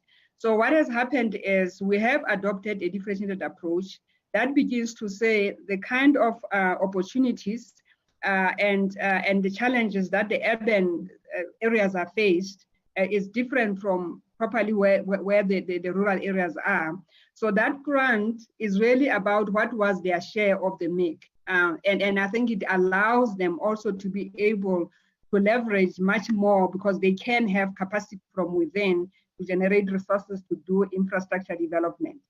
So now there is a lot of funding that actually goes towards the rural areas. The MIC, for instance, is really largely now funding the rural areas. We have got CASP, which fund agriculture. We have got water grants. The regional water is bulk that is supporting rural areas. Electrification grant is still there. So I think if we were to put together, and the roads, if we were to put together all the grants that actually goes to rural areas, it's a lot. So the issue of how well coordinated they are, that could be an issue. But I think part of the challenge is about the capacity that also has been an issue that has led to this fragmentation, because departments also want to make sure that they can actually have a bigger control, even in enabling the delivery within their sectors. So there is quite a lot happening there. Yeah, so I think I can pause there, and I think Wendy can add something on, yeah. So Wendy, maybe clarify something. There was something that you, yeah. Wendy, are you coming in? Yes, thank you. Managing has basically clarified most of the issues. Maybe a key point that I could add as well, the concern raised that that money's been taken away from title deeds restoration. That is not the case. What is happening, there used to be a separate grant for title deeds restoration that specifically dealt with historical backlogs in the title deeds, and it was a grant created only for 3 years. What has happened is the money has been reabsorbed back into the human settlements development grant. So money is still in that grant available for title deeds restoration. So the concern that's raised by Honourable Member Ryder is not there, because the money is still in the system. It is just in a different place. So that's important to note. And then with regard, just to add to the response that Malajane gave with regard to the infrastructure, and that it's being grants money and that it's being reduced in year and that is growing over the MTF.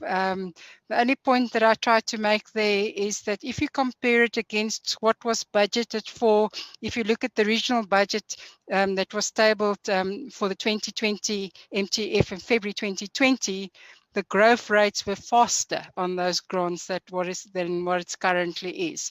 So it's still growing, but not at the regional rate intended. But it is definitely both for provincial infrastructure grants and local government infrastructure grants, they are definitely growing over the MTF. And just to give a comparison, if you look at what was contained, for example, provincial conditional grants, they amount to 107.6 billion in 2020/21, and they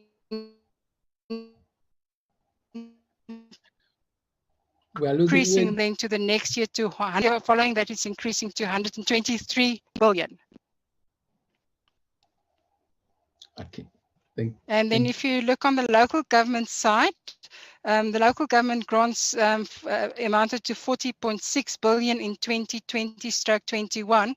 And then if you compare it, it's increasing by 6 billion rand to the next year, which is 2021/22 to 46.2 billion, and the year thereafter to 48.2 billion. So it shows that the infrastructure grants, both on the provincial side and the local government side, is still increasing. So it is in support of the President's call for increased investment in infrastructure, and it is supportive of achieving that objective. Thank you. That's the only things I would like to add. Thank you. Yeah. So, Honorable Chair, just 1 second. On the ECD, when are we going to increase and the bank establishment? I really think that at this point in time, we really don't have a luxury even of thinking about new things because we are trying to live below the expenditure that we have now. So I don't think something that we can really even begin to be contemplating for this next 3 years that we are looking at. So can I ask Edgar also to say something on the wage questions? Edgar. Thank you, Mr. Chairman, and honourable members. Very quickly, I just want to deal with a couple of things. Firstly, with respect to the wage bill, I want to remind honourable members and everyone else listening that the decision on the wage bill that is in the MTBPS is not new. In fact, oh, sorry, I need to put myself on a screen. I understand. This decision was announced, Honourable Chair, on during the time of the February budget. We announced that we cannot afford to implement the last leg of PSCBC Resolution 1 of 2018 in February. So I think it's important to remember that there's nothing new in that regard. The only thing that's new is that in the MTBPS book, we split the exact amount of money that we announced in February 2020 into the different function groups in government. So nothing has changed whatsoever in respect of any decision around that. The amounts were determined according to the cost and the carry-through costs of the resolution, and they were split up according to departments because we have the exact numbers of staff in departments at the time at which the decision was made. And so it's a fairly simple process to actually split it up because it's based purely on a policy decision around the implementation of the actual agreement. Now, the reason I say that, honourable members and honourable chair, is because since that time in February, we have been quite open and quite clear that we are seeking to engage actively with labour unions on this particular matter. And so we have been having those engagements. Now, as time has gone on, at some point, one of the unions decided to, at least one of the unions, I think one or two, decided to take the matter to the Labour Court. We didn't take it there, it was taken there to the Labour Court. Now, the question is, what happens if you lose the case? And so I guess the reason I'm answering the question the way I'm answering it, Honourable Chair, is because it's important for honourable members to be aware that we don't see this issue as a binary choice between, you know, A, you win the case and you don't have to pay the money, or B, you lose the case and you have to pay all of the money. That's not how we see this. That's why discussions are ongoing with Labour. The Minister of Public Service and Administration, as the Minister of Finance indicated to the joint sitting of these committees after tabling the MTBPS, is engaging in order to find a solution to this matter. And so we think that the ultimate outcome is going to involve something that's going to be a mixture of those lines. Now, it's going to be difficult for me to talk about the specific proposals that are on the table that are being discussed with Labour, because you would understand that would contaminate the negotiation if I did that in this public hearing. But the bottom line is that the Minister of Public Service and Administration is engaging actively in order to find a solution. One of the things that we said in February, Mr. Sishi, please round up. Yes, when we identified the amounts, one of the things that we said is that it's important that we address the unit costs of wages, because the alternative to not addressing the unit costs of wages, given our fiscal problems, will be addressing headcounts. And we don't want to do that because we need the numbers of civil servants that are there. The last question, Chair, I just want to deal with very quickly is with respect to the issue of the state bank. There was a matter raised in that regard. There is a process, as honourable members will be aware, since last year, the Deputy Minister of Finance is running with that process of the state bank. It is a decision, a political decision, frankly. And one of the things that the work that we have done in that regard has done is that it's confirmed what I think everybody knows already, which is that, first of all, technically South Africa already has at least one state bank. We have a post bank, we have a majority ownership, of course, an African bank as government, and of course there are various other banks, particularly in the housing sector as well as in the agricultural sector. So the question, part of the question in this regard is, given the fact that you already have an activity of the state in the financial markets in that regard, how do you recalibrate that into a way that's aligned with that particular political decision around the state bank?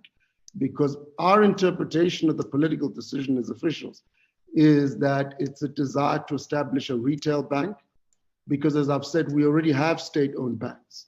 So, and in that regard, there would have to be a process where recommendations would have to be made to Cabinet. Cabinet would have to apply its mind to those recommendations, and then of course that matter would have to pass. Given the fact that we have very severe fiscal constraints, we also need to balance that decision with the simple fact that the financing for a financial institution is an important consideration given the fiscal constraint. And so there's a lot of things that are being balanced in that regard, Honourable Chair and Honourable Members. I'll stop there. Thank you. Thank you, Mr. Sishi. Dr. Hello. Hi. Hi, Chairperson. Hi, yes, Mampo. Anything from your side? Yes, Chair, I'll just round up quickly. So the question on self-financing and whether the amounts will be realized or not, what I wanted to clarify there is that the money comes into the National Revenue Fund, and only after it is deposited we can allocated to the department. So it's not possible that the money will not be realized. There was a question around the spending reviews and how they're going to work. So as we said in the zero-based budgeting, as we said, Chairperson and honorable members, is that so for now, we have been working with GTEC, who's assisting us in skills capacity for public finance and treasury to do the spending reviews as a hybrid model towards dealing with zero-based budgeting, but we're still working around what is required, what is needed, and the process in which we're going to implement this. That's why the minister only announced 2 departments, which is the Treasury and DPE, as the department that we're going to start with. So we will give Parliament update as and when we proceed with that. The money on SAA, there were a lot of questions around SAA. So Chairperson and honorable members, this was a cabinet decision. When we presented to cabinet, we did look at the consequences of moving the funds. Just broadly, the 2 that come to mind is that for the departments of police, defense, and health, the money that was allocated in the June special budget, part of it will be reversed because now police will have to move funding for SAA. But another one that we did raise in cabinet was that the moving of funds to SAA may lead to overspending for some of the departments, especially the ones where we move funds from them in the special budget in June to fund the reprioritization towards the earlier departments that I've mentioned. So there will be some consequences, but we try to ensure that they're as minimal as possible. That's why we use the contingency reserve for part of the funding that was required for SAA. The NDP targets, broadly, Chairperson, is that they were based on a specific growth amount and a specific revenue amount. Because we're not achieving those, it will be very difficult to achieve these NDP targets. And I think the Department of Performance Monitoring and Evaluation is looking at revisiting the NDP target given where we are as the country. And some of the few questions on environment on the school backlog grant, that money, Chairperson, was moved from goods and services rather than for capital transfer. So I think I just covered broadly, Chairperson, the question that we posed for public finance. Thank you very much. Thank you. Thank you, colleagues from National Treasury. I'll definitely request that you go and look at some other questions that were posed by the honorable members. And please, if you could just write back to us. I think the principal question which you must also address, we hear that it's the departments who identified the areas where they're going to cut, right? But from where we are sitting, there should be some science behind it. If you could interact with them and try to find the science, what criteria was used to do what they did and the impact thereof, and just supply that to honorable members. Honorable members, I think this takes us to the end of the meeting. I know we must rush to NA and to the NCOP, but thank you very much, team and National Treasury. We were still going to interact along the way. Thank you very much. The meeting stands adjourned. Thank you very much, Chairperson. Thank you, Chair. Thank you very much, Chair. Thank you, Chairperson. Thank you, thank you, colleagues. Thank you, and to the team Treasury. Thank you. Thank you very much. Because I siyayifuna le bank. Mkiba dumela wena. Mayisathetha manje hey lezi zinto lezi esikhuluma kuzona ngagcina ngihlawulile.